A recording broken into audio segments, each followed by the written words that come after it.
que la lumière soit. Et la lumière fut. Au travers de émission, Dieu va dire à quelqu'un que la lumière soit. Nazolo banayo. Même dans tes affaires, Dieu est venu au travers de l'émission pour nakolo banayo que Paul nakotali so Paul wana eza mutu mobimba. Oui sengeli akota katina ndaku na yo pe na vi na yo. Verset 4. Dieu vit que la lumière était bonne et Dieu sépara la lumière d'avec les ténèbres. Au fait, c'est l'objectif aux âmes bazali ko poursuivre na katina émission. Dieu nazela na ba émission eza ba émission kakate ezo sala mapamba. Verset 4. Dieu sépara la lumière d'avec le ténèbre. Nzambe aye na ndaku na yo, na bureau na yo, bisiko zo landangai, pona ko kabola vi na yo, na molilio ezangisa ko pongi, na molilio ezangisa ko kimia. Na likina pesa yo quelques caractéristiques. Biloko ezo talisa molili, moninga molili ezelo kwa kusuete te na vi na yo. Balobi ke molili etondaki na kati ya abim, na kati ya lubwaku. Oui.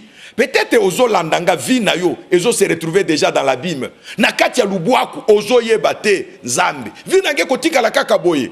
J'ai une bonne nouvelle pour toi. Ta vie, vi na yo e kotika la kaka boye te. Parce que Dieu est venu séparer le ténèbre d'avec la lumière. Il va séparer aussi dans ta vie. Si ceux qui ont dit meli Yesu, olandi mateya oyo, okomona ndenge nini nzambe akosala pe na vie na yo. Quelques caractéristiques. Lolenge ya makamususu etalisaka ke na bisiko yo molili ezali. Na vie ya muto molili ezali. J'en ai retenu environ 7. Molili moninga landanga malamu. Pourquoi tozolobela molili? Parce que molili elelisaka bato. Il y a quelqu'un autre ko tombo la kati na émission yo. Ye aya na mission akosilisa molili. Il s'appelle Jésus. Yo kanan molili esike zalaka. 1. Le ténèbre éloigne l'homme de la présence de Dieu et le maintient dans la vie du péché. Oyo kelo kwa liboso molili ezo sala na vie ya mutu. Séparer mutu na nzambe vi na ye eumela na kati ya lisumu. Po soki vi na ye eumeli kati na lisumu, moyen mutu a bénéficier na gloire na nzambe ezate. Moyen mutu a mona loboko na nzambe ezate. Ndo yoki likamu na lobela ki opona ndekwa na liboso. Oui. Peut-être que tu te retrouves na ba makamusus elekana na vie na yo. Bien-aimé, ozomituna mituna or le cas du péché. Bakoto voyagea. Au sala makambu mususu. Lelo zo sambela so bien. Mais est-ce que ton passé ezo rattrapé yote? Ezo rattrapé yote. Na l'église au kota kota. Ton passé ezo rattrapé yote. Balobi ke molili ezo kabola mutu na nzambe. Pour que mutu alela, mutu aumela na lisumu, mutu amona loboko na nzambe te. Si tu te retrouves, peut-être tamu na zolo bao, nzambe a rappelé likambu moko, moninga, ya likambu mabe yo salaki. Lelo peut-être, ozana besoin nzambe ape soban, bazo ya lisusu te. Est-ce que zali te bazemi yo sopaka? Nzambe azo condamné yo te. Il a besoin seulement que tu reconnaisses que na salaki mabe. Quand tu reconnais, nzamba kokota na vie na yo pour arrêter les ténèbres et la lumière. La lumière c'est la gloire. La lumière c'est la visitation de Dieu. Est-ce qu'on fan te devant ta conscience? Il n'y a pas un péché où il me manque na katia ténèbres. Ce n'était que caractéristique ya liboso. Caractéristique ami balé pezali. Yakota la esika molili ezalak. Bien aimé. Esika molili ezali ko umela. Na ligo vérifier un peu. Il y a 2 maladies chroniques et compliquées. Pourquoi? Pour que l'homme vive toujours la vie de la souffrance et vive au dépens. Azala ko dépendre na batu. Des maladies compliquées, des fois chroniques. Mutuazanga kimia. Des fois zomituna, nasala nini. La maladie peut être une imposition d'une œuvre du diable dans ta vie. Car pour kozanga kimia, oh komi tungisate, au travers ya ba émission, loboko nazambe kosimba. D'ailleurs, même pendant que je suis en train de parler, si tu es connecté na émission, Dieu va libérer une puissance. Oye koko bimission na katia ténèbres ya maladie. Na yebite, peut-être bisu kozaliwana, tu es troublé par des maladies diverses. Je te dis, Dieu, na katia émission azo répété, les ténèbres ne régneront pas toujours. Peut-être il y a une ténèbres et maladie. Au tamboli na bopito et belé. Je vais te dire, il y a quelqu'un qu'on appelle le médecin de médecins. A même maladie nous déjà les coulous. Même ceux qui malades c'est l'imposition d'une œuvre du diable. Rassure-toi. Dieu va te visiter. Dieu va te visiter. Moninga, même tant que comme on numéro na biso, n'hésite pas. Peut-être Zamba tinde mission pour que maladie na yo wana, Zamba kabola yo na yango. Cet numéro zomo na wana, numéro 1. Eza numéro na ya pasteur Oazote ya yo. Na kobenga na numéro 1. Nous allons prier avec toi. Nous allons te soutenir dans la prière. S'il faut tokoma même bisiko zali, nazalaka kilote pona kutambol. Nous viendrons tokoya, moi avec mon équipe. J'ai une équipe forte, il y a prière. Tokoya tolande la likambouane. S'il faudrait que Nzamba lobelabis autour de l'origine de ta maladie, Dieu nous parle aussi avec beaucoup de précision dans la prophétie. Ce qui numéro 1 est intéressé, Bengabiso, tu ne seras pas déçu.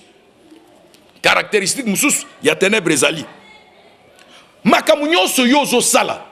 Ozo rencontre ka ba perte. Ba perte kaka. Na ba déception. Ma soeur, combien de fois vous êtes déçu na ba mariage? Combien de fois? Talandengo utuko yamba déception lissus. Yonde na zolobela. Tu te rappelles la déception du mois de janvier? Déception utuko za mois de janvier. Déception wan. Tu penses que c'est normal? C'est une manifestation à ténèbres. Oza moi si kitoko. Pourquoi? Na 2012 tu étais déçu. Libalo ane sila kakaboy. Na 2013, na 2014 et comme kolando ti na 2015, na zolo banayo. La déception zo vivre wan. Balaki yombongo ezoyate. La déception là, c'est aussi manifestation à ténèbres dans ta vie. Je te dis, Dieu a zolo baboye. Les ténèbres ne régneront pas toujours. Ce qui y a yo ténèbres, et c'est là qui caractérise na ba déception, na vie à ba perte. Na zolo banayo fait confiance en ces dieux là. Et ça par hasard tenzamba ndimi Yolanda pasteur oyo. Pasteur azali pamboli po natina na yo. Peut-être zolo ba kenzamba sala kalisusu te. Nzambe wana nda lobi. Ténèbres wana oye memelo ba déception ya turo oyo. Nzamba so s'occuper na yango. Soki o simbami ce numéro là oyo zomona, c'est mon numéro personnel. Et ça bénédiction pour natina na yo. S'il faut to landele on a ba prière, nous allons le faire. Caractéristique musu ezali. Moninga, vie na yo caractérisé toujours na ba limitation. Na commerce ba limita vie na yo. Na kobota ba limita vie na yo. Na ba voyage ba limita vie na yo. Pourquoi toujours des limitations? Ce qu'on dit kozoma quelque chose et kauki kakaboyi. Tala contact ozalaki nango. Na mwana no azaka nangola. Tala nana kati yango. Okomi ko bengo ozo akaba répondre. Okomi ko bengo ozo akaba répondre. Moninga. Na ligina yebisa yo boye. Il y a une femme. Likambu na ye yelingai. Tango na zolo ba likambu ya limitation, tango na likambu ya ba sécheresse. Cette femme, nous avons prié pour elle. Yoka likambu na ye. Peut-être yo fandi ozo lando, ozo mitu na mitu nebele. Mamoyo azana mwana na ye moko wazaka na Angola. Mobali ya sundola ye. Mwana wana ndaza ko venir ya au secours en aide. Mais ko koma eye ko koma mukolo mususu. Mama yambi mopaya, mwana tindeli mbongo. Akamati mwanda mbongo apesi mopaya. Mopaya oyo motema mabe moninga nazolo banayo ke motema mabe existe. Motema mabe zalaka, motema mabe zalaka. Ata motema mabe zali Nzambe azokota likambu na yo na kati ya ba émission. Mama wana azwaki mbongo, akenango na ndenge ya mystique a bloqué. Mama mona kaka mwana azaiki chaque fin du mois kotindele mbongo zo ya lisusu te. Un jour, ayoki biso quelque part en train de dire que Nzamba zoloba, les ténèbres ne régneront pas toujours. Cette femme est venue nous voir. Papa, je souffre. Moi nanangaza na Angola, na koma ko benga, ayamba kanga lisusu te. Répondeur. Ah! Nous avons causé avec la maman. Le Saint-Esprit de Dieu nous a convaincus que quelque part, bazwa mbongo ya mama, batia na molili. Na yebite loko nini batia na molili. Moninga, na yebite loko nini batia na molili. Peut-être c'est lamba na yo. Nezo sala ke makambo zo simbate, kobanga te. Au ciel, il y a un Dieu. Ce Dieu-là est en train de dire que les ténèbres ne régneront pas toujours.